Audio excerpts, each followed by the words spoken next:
DC ટ્રેકોમીટર. DC ટ્રેકોમીટર એ એક DC generator તરીકે પણ ઓળખાય છે, જેને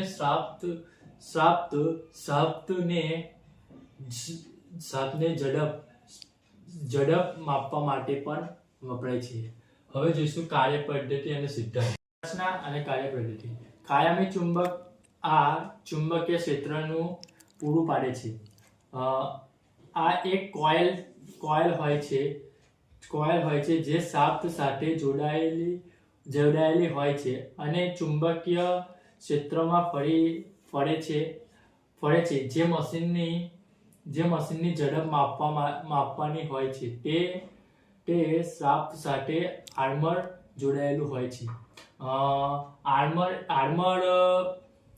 આર્મર એ ઉત્પન્ન થતો વોલ્ટેજ એસી હોય છે, જેના કોમ્પ્યુટર અને બ્રેસની મદદથી ડીસી વોલ્ટેજમાં રૂપાંતર કરવામાં આવે છે.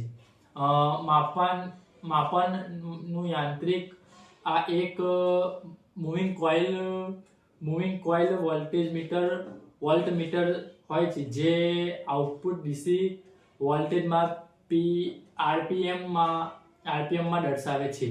હવે કાર્ય પદ્ધતિ. જે મશીનની ઝડપ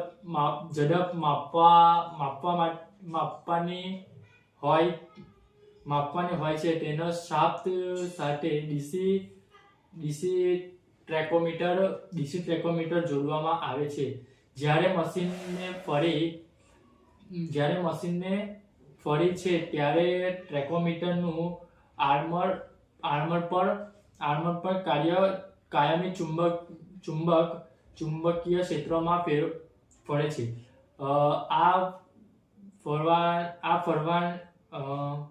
આ ફરવાના કારણે આર્મર વોલ્ટેજ ઉત્પન્ન થાય છે. આ કોમ્પ્યુટર બ્રેસ આર્મરનું વોલ્ટેજ ઉત્પન્ન થાય છે.